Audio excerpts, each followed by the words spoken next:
Você sabe diferenciar natureza e cultura? Eu sei que parece uma pergunta meio óbvia, né? Dá pra dizer que natureza é tudo aquilo que já vem pronto e cultura é tudo aquilo que é construído pelo ser humano. Mas se fosse assim tão fácil diferenciar essas duas coisas, então por que será que a sociedade leva tanto tempo pra mudar? É isso que a gente vai discutir hoje. O grande problema que gera esse debate de natureza versus cultura é que nem sempre dá pra diferenciar muito bem essas duas coisas, onde uma coisa começa e onde outra coisa termina. Vamos pegar uma planta, por exemplo. Acho que todo mundo vai dizer que uma planta faz parte da natureza. Mas e se ela for colocada em um jardim? Um jardim não é parte da cultura? É claro que as plantas não foram criadas pelos seres humanos. Mas não dá pra dizer que é da natureza da planta nascer aleatoriamente num vaso, ou então se espalhar por vários hectares de terra com a mesma espécie, por exemplo, como acontece nas plantações. Então será que a planta da sua casa, ou então a planta das roças de soja, são naturais? Com certeza elas não existiriam da forma como elas existem se não fosse a intervenção humana. Ao mesmo tempo, não foi a gente que inventou as plantas. Assim, tudo bem que no caso da soja tem a coisa dos transgênicos e tudo mais, mas de toda forma existia alguma coisa antes, que é natural. Mas vamos pensar no nome que a gente dá para esse tipo de planta. Uma planta que sofre intervenção humana, seja que fica no vaso da sua casa ou nas grandes plantações, são chamadas de cultivadas. Pode ser que já daí você tenha entendido a referência, né? Cultura e cultivada têm a mesma raiz. O significado original de cultura está relacionado à agricultura. Então, se a cultura é o trabalho na terra para a produção de vegetais, por exemplo, então daria para dizer que ela também é a intervenção humana na natureza. E basicamente é isso mesmo. Tem até um antropólogo francês que chama Philippe Decolat que fala que a forma como a gente se relaciona com a natureza muda de acordo com a sociedade que a gente está inserido. Existem, por exemplo, povos em vários lugares do mundo que enxergam um animal ou uma planta da mesma forma como eles enxergam os humanos. É como se todo mundo estivesse ali no mesmo nível. Por outro lado, existem sociedades como a nossa, que faz distinção entre os próprios seres humanos e classificam alguns humanos como sendo melhores do que outros. E a maneira como nós enxergamos o mundo e identificamos alguém como sendo do nosso nível ou não, muda a forma como a gente age. E aí dá pra gente associar isso tudo que o Decolat fala com outro pensador francês que é o Pierre Bourdieu. O Bourdieu explica que existe uma disputa de qual visão de mundo vai prevalecer.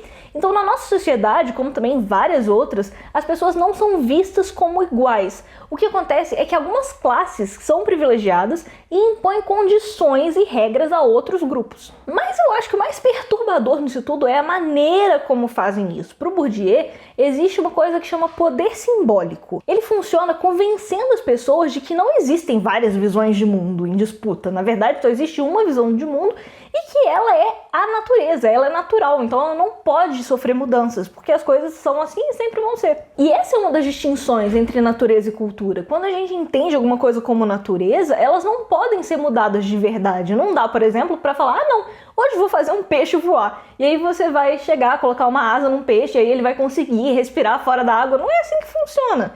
Já a cultura sofre sim transformações. E quando você diz que alguma coisa que é cultural, na verdade, faz parte da natureza, você meio que convence as pessoas de que aquilo não pode ser mudado. Esse processo chama naturalização e faz com que as violências passem despercebidas. Dá até para fazer uma associação entre o Bourdieu e o Descolat e falar que as classes que impõem seus valores e visões de mundo às outras são consideradas mais humanas do que as classes que sofrem as violências simbólicas. E essa visão de que algumas pessoas seriam mais humanas do que as outras já foi inclusive usada no conceito de cultura. Tem gente que diz, por exemplo, que só o europeu tem cultura, que os demais povos que têm uma relação diferente com a natureza não têm cultura. Quem já não ouviu o termo selvagem? Essa ideia, que é totalmente errada, diz que só existe cultura europeia, que todas as outras formas de ver o mundo não são válidas. Isso acontece porque para os europeus, principalmente lá no século XVII, com o pensamento de Descartes,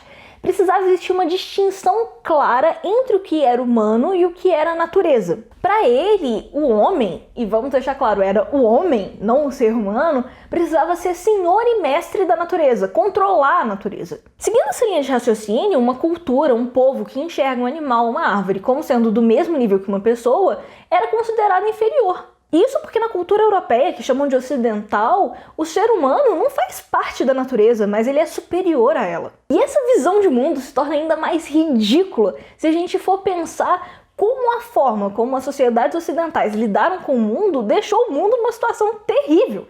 Todos esses desastres que são causados pela intervenção humana na natureza só acontecem porque o ser humano não respeita a natureza, porque não se vê parte dela. Mas isso é melhor a gente discutir em outro momento, porque foge um pouquinho da temática desse vídeo. Se você quer ver mais essa discussão, comenta aí que eu quero saber o que vocês acham. Mas para esse vídeo é importante pensar que essa ideia de cultura como um ser humano ser superior à natureza não deu muito certo. Até porque natureza e cultura estão muito interligadas. Isso não quer dizer que então a gente vai abandonar a ideia de cultura, vai achar que cultura não existe. Porque se a gente pensa assim, a gente desconsidera toda a possibilidade de transformação da sociedade. Porque se a gente tem uma natureza que é imutável e uma sociedade que muda, não tem como dizer que essa sociedade não tem cultura. E a gente tem muitas provas de transformação da sociedade. É só a gente pegar o iluminismo, por exemplo. A sociedade moderna foi criada a partir daquele ponto e ela é com certeza muito diferente da sociedade da Idade Média ou da sociedade grega. E também é extremamente diferente da cultura de outros povos que viviam na Europa antes de serem dominados pelos romanos. Aliás, o próprio contato entre esses povos também gerou muitas transformações. É só a gente pegar, por exemplo, as tradições de Natal e como que elas incorporaram várias culturas e foram transformadas. O que o Descola fala, ou pelo menos o que eu interpretei do que ele fala, né, porque é importante fazer essa distinção, é que natureza e cultura são mescladas. Então, da mesma forma que nós interferimos na natureza, ela também interfere na gente. Se esse vídeo ajudou você a entender a diferença entre natureza e cultura, não esquece de curtir e também deixar um comentário dando a sua opinião sobre o assunto. E se você gostou desse tipo de discussão, se inscreva no canal para não perder as próximas. Eu vejo vocês no próximo debate. Até!